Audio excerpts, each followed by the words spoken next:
Жаңырып заманы, жаңымын баба салтын улантты.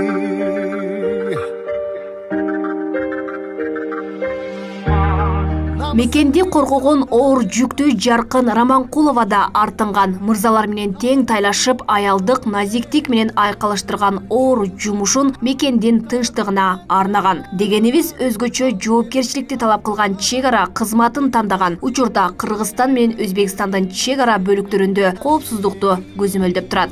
Аскер кызматында айымдар мырзаларга караганда саны аябай эле аз кызмат өтүшөт, бирок ошого карабастан айымдар мырзалар менен бир катарда туруп, ошолор алган буйрукту алып, ошолор аткарган буйрукту кошо аткарганга ар дайым аракеттенип келебиз.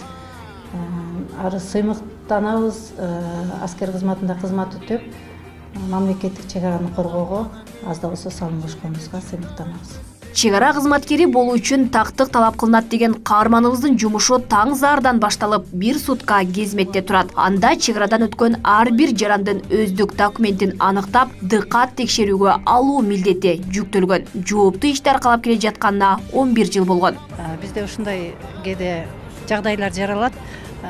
Чек арадан өтүп бара жатып, башка жол менен салып, биздин документ текшерүү көзөмөлдө документ текшерүү чек ара кызметине жолукпай өтүп, печати жок, дата штампы жок, мөрү жок, паспорттар келип калса, аларды биз өз убагында артка кайтарабыз. Достук чек ара өткөрмө бекети бажы кызматы менен тыгыз байланышта иш алып барат. Бүгүн 23 февраль ата мекенде коргоочулар күнү. Дал ушул учурда майрамга карабастан бажы кызматкерлери да иш үстүндө. Жооптуу иштин талабына көнгөн Түштүк Батыш бажысынын улук инспектору Бакыт Калбаев бул күнү жүк ташуучу унааларды текшерүүгө алып, мыйзамсыз жүк ташууга бөгөт коюу аракетинде.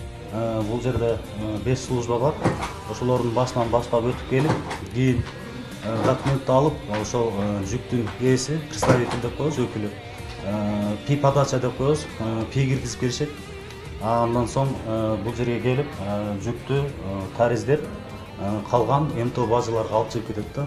Бажы кызматында 15 жылдан бери эмгектенип келе жаткан каарманыбыз ар бир кесиптин оор түйшүгү бар экендигин белгилейт. Анткени мыйзамсыз аракеттерге жол бербей, ыкчам иш алып баруу керек. Бажы кызматында контрабанда жолу менен мыйзамсыз жүк алып өтүүлөр да кездешет. Андай учурларды ыкчам аныктап, мыйзамсыз жүк ташууга бөгөт коюу бажы кызматкерлеринин негизги милдети. Биздин өзүбүздүн Түштүк Батыш базасында контрабандага бажы эрежелерине каршы күрөшүү боюнча бөлүмүбүз бар.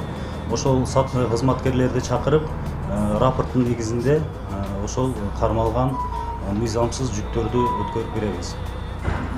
Анча-мынча валюта, алтын, сотовый телефондор өтүп калган учурлар болгон буга чейин. Аларды ошо бажы эрежелерин каршы бузуу бөлүмүнүн инспекторлорун чакырып, рапорттун негизинде өткөрүп бергенбиз. Мурда советтик армиянын күнү деп белгиленип келген 23 февраль Кыргызстан эгемендик алгандан кийин ата мекенде коргоочулар күнү деп аталып, бул күн майрам катары эс алуу күнү деп жарыяланган. Алмагүл Эркебай кызы, Бектур Мойдунов, Ош ТВ.